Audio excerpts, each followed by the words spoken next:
आप देखिए कि आप दही पे टैक्स लगा दीजिएगा, दूध पे लगा दीजिएगा तो लोग चाय कैसे पिएगा। आप ये बताइए, दही पे लगा दीजिएगा तो लोग सुबह में जो दही चूड़ा खाते हैं तो कैसे खाएंगे। ये आम जनता का भोजन है। ये सरकार ऐसी आई है, किसी को ना चैन से सोने देती है, ना रहने देती है, परेशान करती है। भाई सरकार का काम है जनता के सुख सुविधाओं को सही करना, जनता के लिए काम करना, जनता परेशान नहीं हो उसके लिए काम करना। ये उल्टा काम कर रही है। अकेला बीजेपी का वोट बैंक और अकेला कांग्रेस का जो वोट बैंक है, तो कांग्रेस का वोट बैंक बीजेपी से ज्यादा है अभी भी।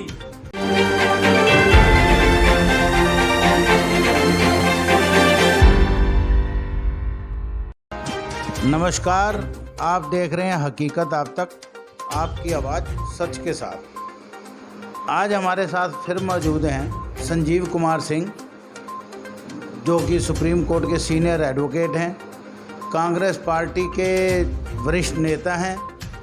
पिछले कई वर्षों से, लगभग 15-20 वर्षों से वो कांग्रेस पार्टी से जुड़े हुए हैं। 2024 में उनका लक्ष्य है कि कांग्रेस की सरकार बने, जो हालात हुए पड़े हैं देश के उन सबको ठीक किया जाए और वैसे पुरानी पटरी पे लाया जाए भारत को। उसके लिए हम आज उनसे बातचीत करते हैं।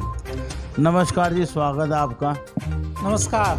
आपके चैनल के माध्यम से मैं पूरे देशवासियों को, पूरे भारत में हमारे देशवासी, गरीब, मजदूर, किसान, बेघर और आम जनता से लेकर के खास मध्यम वर्ग और उच्च वर्ग, यहाँ तक कि पूरे देश के जो लोग, उसमें से कुछ प्रतिशत जो विदेश में भी रहते हैं, उन सभी को संबोधित करते हुए मैं अभी के भारत की सरकार की जो गलत नीति है उसके बारे में आपके चैनल के माध्यम से आम जनता से सीधा जुड़ करके आम जनता की समस्या जो बढ़ रही है उसके माध्यम को लेकर के, जो हमारे पास लाखों लाख गरीब, मजलूम, बेघर जनता का फ़ोन आता है और हमारे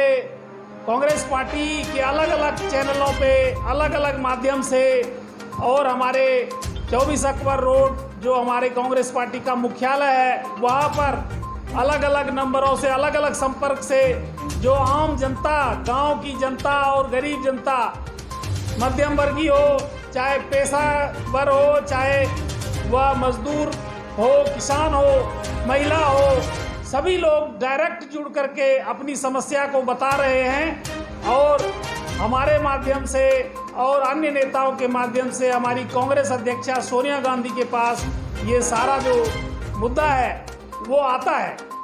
और अभी की जो समस्या है, जैसे कि महंगाई, खतरनाक समस्या, भारत में जो भारत की स्थिति है वो आर्थिक रूप से इतनी कमज़ोर कर दिया है भारतीय जनता पार्टी की निकम्मी सरकार ने।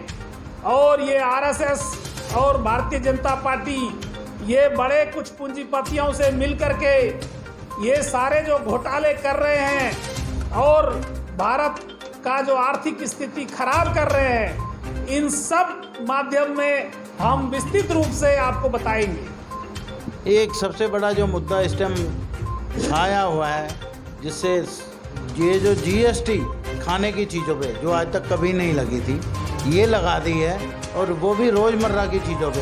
उसमें आटा भी आ गया, दूध भी आ गया, इस तरह की चीज़ों पे लगा दिया गया। उसके बारे में क्या कहें? देखिए, जीएसटी जो है, हमारे राहुल गांधी ने इनका नाम दिया है गब्बर सिंह टैक्स, और सही मायने में ये गब्बर सिंह टैक्स है। मतलब कि जबरदस्ती जनता से के जेब से लूट करना।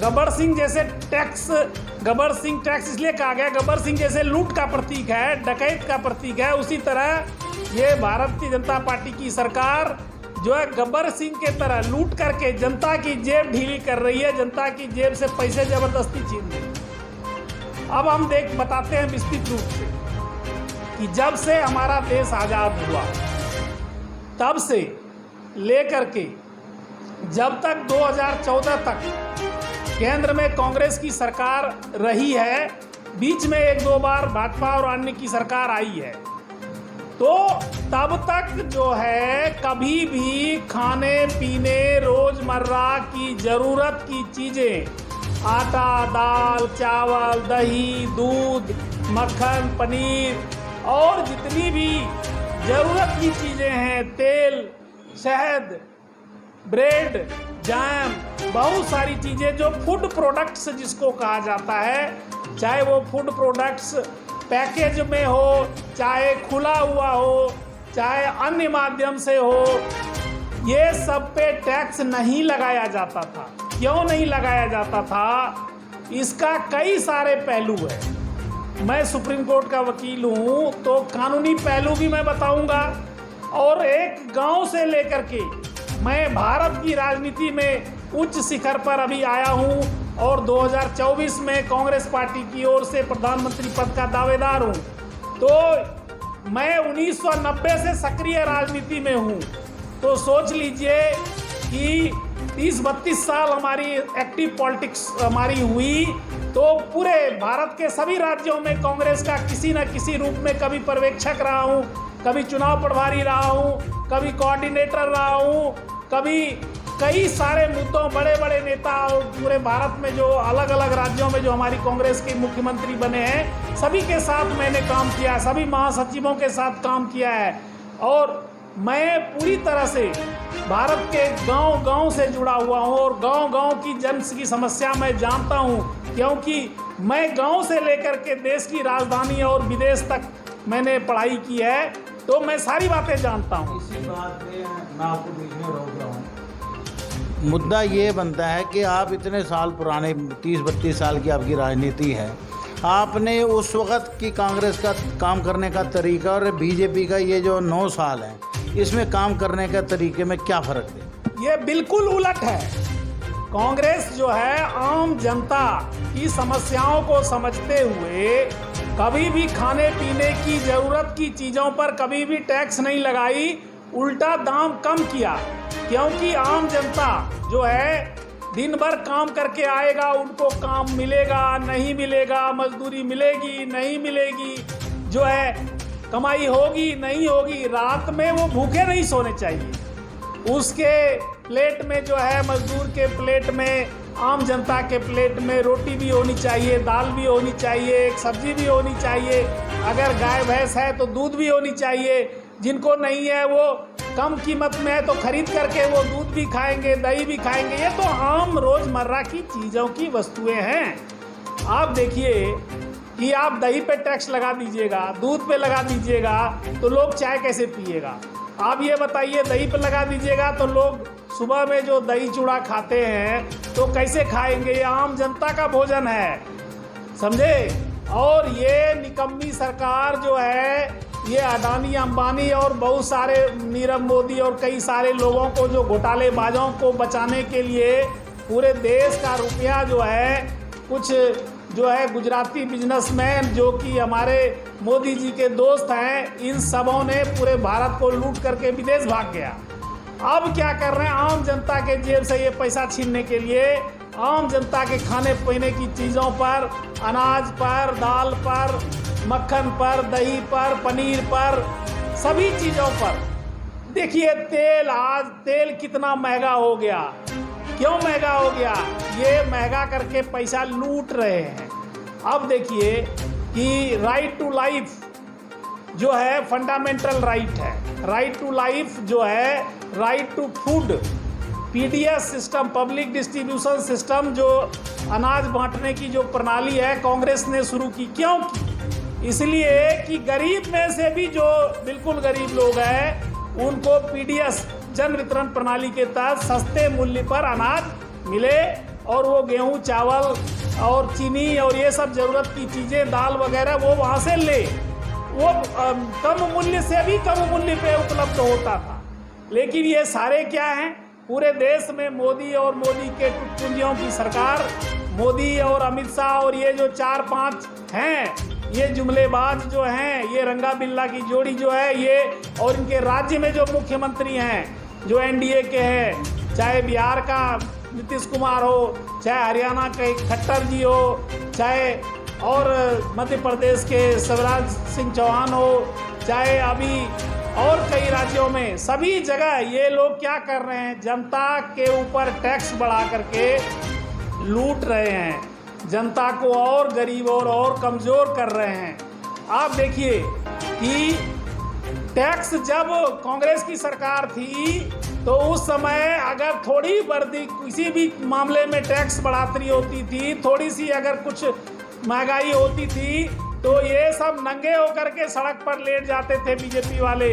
और यही स्मृति ईरानी, यही उस समय सुषमा स्वराज भी जिंदा थी, ये क्या करती थी, टमाटर और प्याज का माला पहन करके और जो है सिलेंडर लेकर के वो सड़क पे नाचने लगती थी। और हमारे पूर्व प्रधानमंत्री जिस समय मनमोहन सिंह को ये स्मृति ईरानी यही चूड़ी भेंट करने वाली थी, तो अब क्यों नहीं नरेंद्र मोदी को चूड़ी भेजती है ये? अब क्यों नहीं जा करके साड़ी पहन करके जा करके सिलेंडर लेकर के और प्याज और टमाटर लेके नाचती है? क्यों नहीं नाचती है? अब तो 4 गुना दाम बढ़ गया। तेल लेकर के क्यों नहीं नाचती है? जा करके 4 गुना दाम बढ़ गया। तो ये सब नहीं करती है क्योंकि अभी इसकी सरकार है ना। तो पूरी तरह से ये ढकोसलाबाजी जो चल रहा था, पूरे देश को लूटने का जो काम ये भाजपा वाले और इनके नेतागण जो हैं और गरीब जनता की गाड़ी कमाई, देखिए आज जनता जो भारत जो है, अभी देखिए दूसरे देशों के गरीब से गरीब देश ऊपर हो गया है और भारत गरीबी की रेखा में नीचे जा रहा है। क्या नहीं, अब तो आपने पीछे देखा 15 पैसे और टूट के रुपया 80 रुपये डॉलर हो गया है। तो ये तो चिल्लाते थे, प्रधानमंत्री मोदी ने, अगर आपको याद हो तो, कहा था कि ये जो रुपया गिर रहा है ये दिल्ली सरकार की नाकामियों का नतीजा है। तो अब आप क्यों नहीं कुछ बोलते? मोदी जी ने कहा था, मुझे पूरी अच्छी तरह याद है, उस समय मैं प्रधानमंत्री मनमोहन सिंह जी के कार्यालय में था और उस समय ही एक मोदी जी का एक बयान आया था कि ज्यों-ज्यों भारत का रुपया गिरता है त्यों-त्यों प्रधानमंत्री का वजन गिरता है। तो अब ये प्रधानमंत्री है, भारत का रुपया गिर रहा है तो मोदी गिर रहा है नीचे।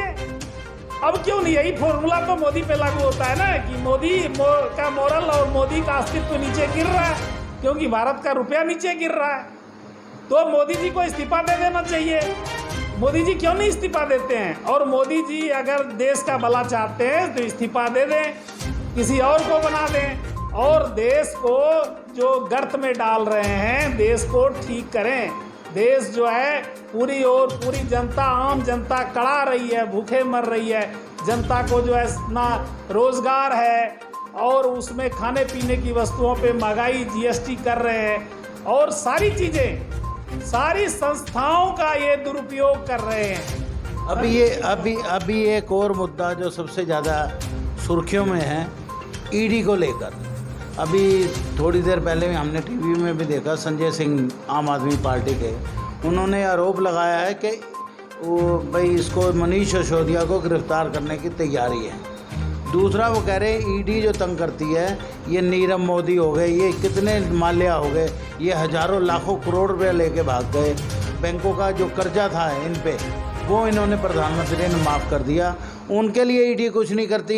ये सोनिया गांधी को पकड़ना, कभी उसको सत्येंद्र जैन को पकड़ना और उसको अंदर रखना, परेशान करना, निकल कुछ नहीं रहा। तो ये क्यों इतना तंग कर रहे हैं, इस पर क्या कहोगे? देखिए, सबसे पहले मैं बताऊं कि जो ईडी इन्फोर्समेंट डायरेक्टरेट है, ये finance ministry government of India के अंदर आता है। इसका काम है वित्तीय घोटाले, वित्तीय फॉरेन मनी जो होता है ना, फेमा और फेरा। फेमा अभी जो पहले फेरा था, फॉरेन एक्सचेंज रेगुलेटरी एक्ट, और उसके बाद बना FEMA, foreign exchange management act. ये सिर्फ विदेशी मुद्रा जो अवनयन होता है, उसमें जो हेरा फेरी होती है, उसकी जांच के लिए बनाया गया था। ये भी सब कांग्रेस द्वारा बनाए गए हैं। लेकिन ये क्या किया, इन सब का दुरुपयोग ये कर रहा है मोदी गवर्नमेंट जो है, ये जुमलेबाज गवर्नमेंट जो है भारतीय जनता पार्टी की, ये सारी संस्थाओं को बर्बाद कर रहा है, कानून से उल्टा काम कर रहा है। ईडी का काम ये नहीं है कि राजनीतिक वैमनस्यता से लेकर के पीड़ित होकर के, जैसे हमारे अभी आदरणीय कांग्रेस अध्यक्षा सोनिया गांधी जी को समन नोटिस करके बुला करके पूछताछ कर रहे हैं, निकलना कुछ नहीं है, सिर्फ परेशान होना। लेकिन आम जनता समझ रही है कि कांग्रेस को जितना परेशान करोगे, कांग्रेस के नेता को जितना परेशान करोगे, उतना कांग्रेस आगे बढ़ेगी।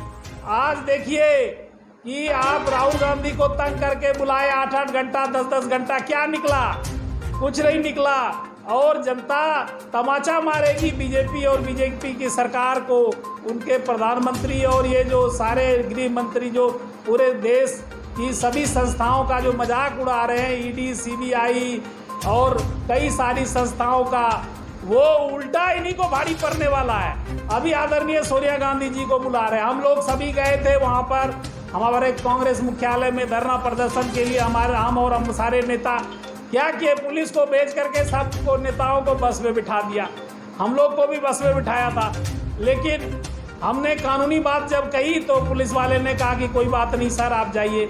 तो ये सब जो है पुलिस वाले भी समझ रहे हैं, वो भी बीजेपी को गाली दे रहे हैं कि ये सरकार ऐसी आई है, इसी को ना चैन से सोने देती है, ना रहने देती है, परेशान करती है। भाई सरकार का काम है जनता के सुख सुविधाओं को सही करना, जनता के लिए काम करना, जनता परेशान नहीं हो उसके लिए काम करना।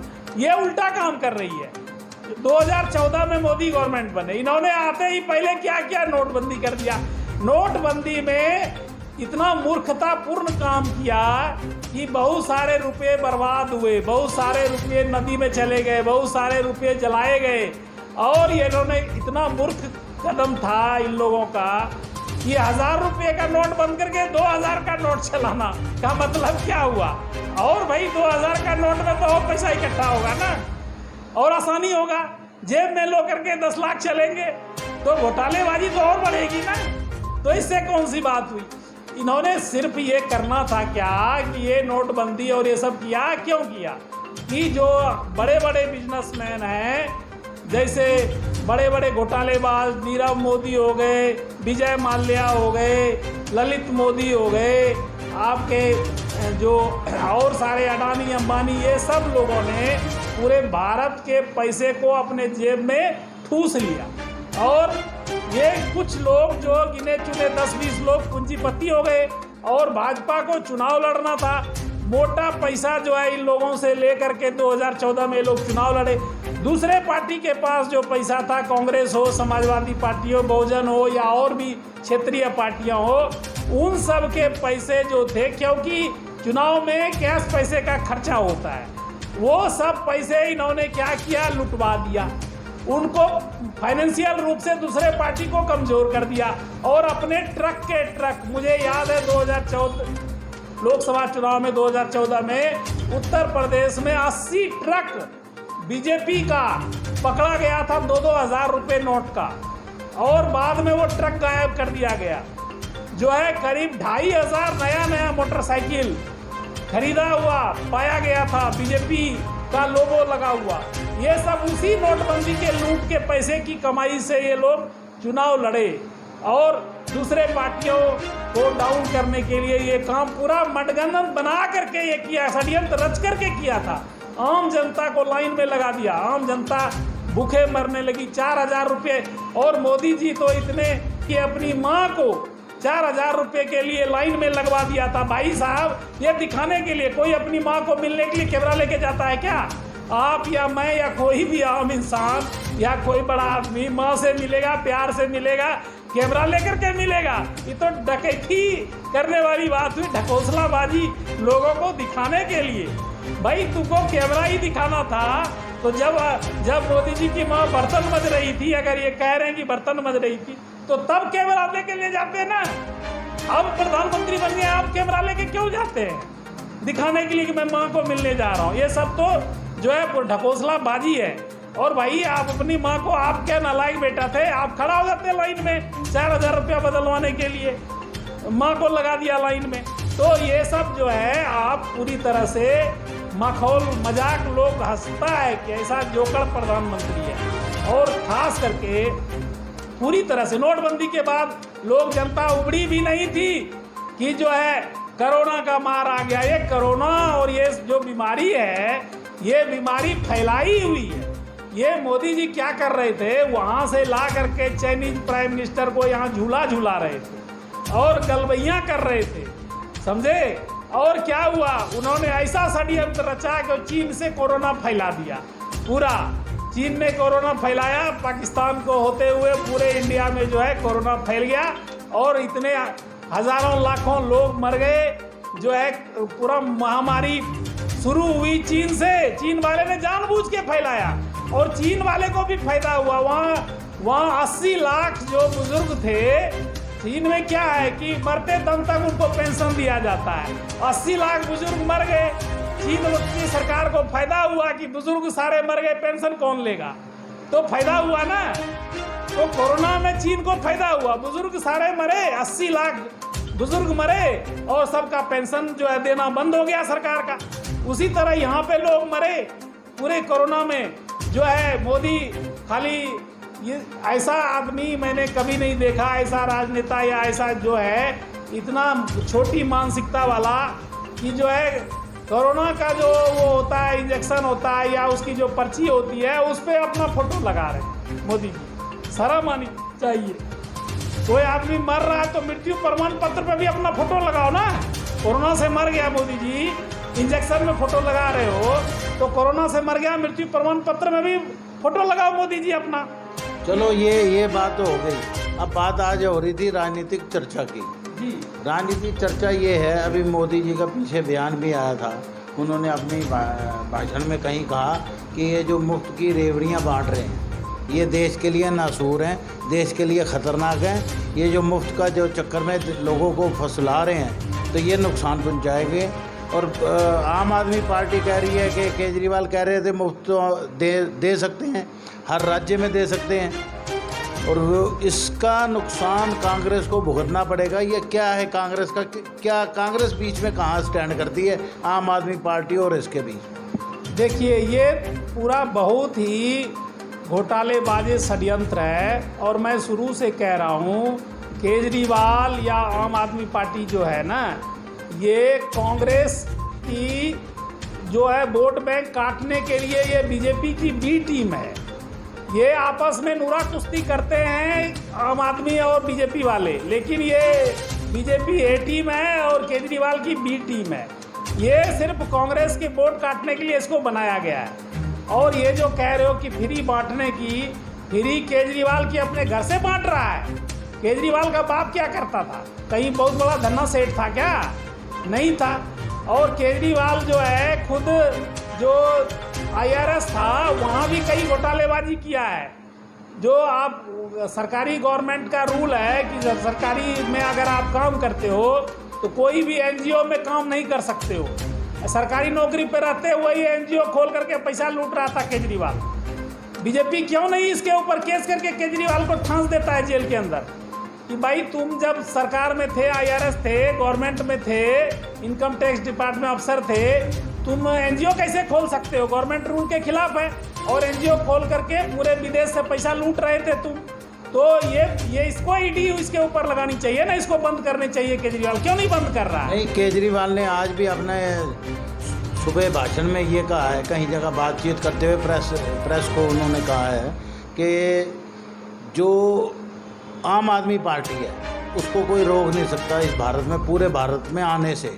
और वो चौथे नंबर की पार्टी बन चुकी है और देश की जनता उनको चाहती है। वो सबसे ईमानदार आदमी है। वो कह रहे कांग्रेस हट जाएगी, मैं रहूँगा, मैं और बीजेपी को 2024 में आमने सामने टक्कर दूँगा। देखिए ये ख्याली पुलाव जो केजरीवाल बना रहा है, केजरीवाल आने वाले चुनाव में बीजेपी के साथ कांग्रेस की टक्कर है और कांग्रेस की टक्कर रहेगी और कांग्रेस इस बार सरकार बनाएगी। अभी भी देश के कई राज्यों में कांग्रेस की सरकार है और कांग्रेस का पूरे देश में जनाधार है और हम लोग आंदोलन कर रहे हैं। दूसरी ओर केजरीवाल जो है एक झूठा आदमी है, बहुत ही झूठ बोलता है और खाली घोटालेबाजी करता है। इसका मंत्री जेल में अभी सड़ रहा है, सत्येंद्र जैन जो था टकसाल मंत्री था, इसका फाइनेंस सारा केजरीवाल का काला चिट्ठा, काला धन वही रखा हुआ है। तो केजरीवाल को अंदर डाल करके कुटाई करनी चाहिए, केजरीवाल के ऊपर ईडी लगानी चाहिए। इसके ऊपर सीबीआई लगानी चाहिए, तब जाकर के सारा जो विदेशी पैसा इस केजरीवाल ने घोटाला कर रखा है, तब हम जानेंगे कि बीजेपी जो है ईडी का काम करती है। ईडी सीबीआई केजरीवाल को अंदर जो है ठूस करके सारे इसका राज उगलवाना चाहिए, कहाँ कहाँ विदेशों में इसने पैसा कर रखा है। 5,000 करोड़ तो सिर्फ अन्ना के आंदोलन से इसने ठगा है और पूरा केजरीवाल ने विदेश में जमा किया है, विदेशी पैसे का गबन किया है केजरीवाल ने। दूसरी ओर मैं बता दूं, पार्टी केजरीवाल की कुछ भी नहीं है, कहीं भी कोई किसी भी राज्य में नहीं है। ये सारे जो है बुटकटुआ बन करके काम करते हैं और आगे भविष्य में बहुत जल्दी, अभी दिल्ली में भी चुनाव होगा, दिल्ली में भी देखिए कांग्रेस पूरा बढ़ रही है, कांग्रेस चारों तरफ से विकसित कर रही है, सारे पार्टी के नेता एक्टिव हैं और इस बार जो है सिर्फ कांग्रेस और बीजेपी की टक्कर होगी और कांग्रेस गठबंधन जो है मिलकर के पूरे देश में 2024 में लोकसभा चुनाव में कांग्रेस गठबंधन की सरकार बनेगी और जो दूसरी पार्टियां हैं वो 8वें 9वें 10वें नंबर के लिए है। तो उस पार्टियों से हमें कुछ नहीं कहना, सिर्फ ये कहना कि जो गलत काम कर रहे हैं, केंद्र में भाजपा की सरकार है, उनको पकड़ करके अंदर डालना चाहिए। नहीं, जैसे आप कह रहे हो कि 2024 में कांग्रेस को हम लागे रहेंगे, तो आपको लगता है कि आपके जो प्रयास है वो इतने सफल होंगे कि भारतीय जनता पार्टी को आप हरा सकें और कांग्रेस की सरकार को, जो कांग्रेस दूसरे तीसरे नंबर पे चली गई है, वो एकदम से उभर के आएगी और 300 प्लस सीटें आएंगी? देखिए, मैं आपको बता दूं, वोट बैंक अगर आप जोड़ोगे तो बीजेपी का वोट बैंक और कांग्रेस का वोट बैंक, अकेला बीजेपी का वोट बैंक और अकेला कांग्रेस का जो वोट बैंक है, तो कांग्रेस का वोट बैंक बीजेपी से ज़्यादा है। अभी भी सरकार कैसे बनी बीजेपी का, ये कैलकुलेशन जानिए। दूसरे पार्टी क्षेत्रीय दलों से उसका गठबंधन है, तो उससे उनकी सरकार बनी, एमपी जीत गए। लेकिन डायरेक्ट वोट काउंट अगर आप फाइट देखोगे तो कांग्रेस सिर्फ अकेले कांग्रेस के एक एमपी का जो वोट है या बीजेपी के एक एमपी का जो सिंगल वोट है, कांग्रेस का ज़्यादा वोट है। वो दूसरी पार्टी से मिल करके उन्होंने गठबंधन करके जीता और गठबंधन करके सरकार बनाई। उसके बाद कई सारे गठबंधन वाले हट गए, शिवसेना हट गई, अकाली दल हट गए और कई सारे लोग हट गए और 2024 आते आते और सारे लोग हट जाएंगे और वो सब लोग कांग्रेस से जुड़ेंगे। तो वोट परसेंट कहाँ जाके लगेगा? कांग्रेस में लगेगा ना। आप वोट परसेंट, कोई एमपी जीतता है या कोई विधायक जीतता है, राज्य में विधायक के जीतने से मुख्यमंत्री बनता है और देश में एमपी के जीतने से प्रधानमंत्री बनता है। तो 2014 में जो चुनाव हुआ, 19 में चुनाव जो हुआ, उसके बाद बीजेपी के जितनी भी पार्टियां थी, सभी पार्टियां, चाहे बिहार में ले लो वहां से भी हट गया, महाराष्ट्र में ले लो वहां से भी हट गया, हरियाणा में भी अब हटने वाला है और दूसरे मध्य प्रदेश या कई राज्यों में सारी जो दूसरी पार्टियां हैं वो कांग्रेस के साथ समर्थन में आ रही है। तो कांग्रेस के साथ में कांग्रेस का वोट बैंक बढ़ेगा ना। नहीं, तो अभी ये जो राष्ट्रपति चुनाव हुआ है, अब तो खैर सोनिया जी ने भी बधाई दे दी, राहुल जी ने भी बधाई दे दी, क्योंकि जब राष्ट्रपति एक चुना गया तो वो हमारे सबसे ऊपर है, तो उनकी तो हम कुछ कह नहीं सकते, तुलना नहीं है। लेकिन विपक्ष कहीं ना कहीं कमज़ोर रहा इस चुनाव के अंदर, उनको मिले 64%, इनको मिले 36%। तो जो आंकड़ा कह रहे थे टक्कर में जाएगा, टक्कर में तो हुआ नहीं, कहीं ना कहीं क्रॉस वोटिंग हुई है। सबसे मैं बात बता दूं कि जो भारत में जो राष्ट्रपति का चुनाव होता है, शुरू से ये प्रक्रिया रहा है, जिस भी पार्टी की सरकार रहती है केंद्र में, उन्हीं का राष्ट्रपति बनता है। इसलिए बनता है कि वो सीक्रेट बैलेट से वोट होता है और वहाँ पर पार्टी पॉलिटिक्स नहीं चलता है। सीक्रेट बैलेट में राष्ट्रपति एक जो है संवैधानिक पद है और महत्वपूर्ण पद है। वहाँ पे ये देखा जाता है इंडिविजुअल आदमी कि भाई, जैसे आदरणीय द्रौपदी मुर्मू जी आदिवासी महिला थी, तो कई सारे दूसरे दल के विधायक भी, क्योंकि इसमें विधायक और आदमी आम जनता तो वोट देती नहीं है, विधायक और सांसद देते हैं। मध्य प्रदेश हो गया, हाँ, कई आदिवासी इलाके हैं। जी और आने वाले चुनाव में कुछ इलाके जो हैं वो आदिवासियों से, चाहे गुजरात ले लो, मध्य प्रदेश ले लो और झारखंड ले लो और कई, उड़ीसा ले लो, उड़ीसा की खुद ये हैं ही। तो बहुत सारे आदिवासी एमएलए हैं, अति पिछड़े वर्ग के हैं या ओबीसी के हैं, सबके मन में पार्टी से अलग हट करके मैंने देखा है कि लोगों ने पार्टी से अलग हट करके राष्ट्रपति चुनाव के लिए कि भाई आदिवासी महिला हैं, इनको वोट देना चाहिए, एक सिंपैथी हो जाती। वोट जो है उनको दिया गया और वो जीता। मैंने भी बधाई दी और मैंने भी जब पहले इंटरव्यू दिया था मैंने कहा था कि दोनों काबिल उम्मीदवार हैं, दोनों में एक्सपीरियंस है और जनता के जो नुमाइंदे विधायक या सांसद जिनको भी चुनेंगे वो दोनों में से अच्छा होगा।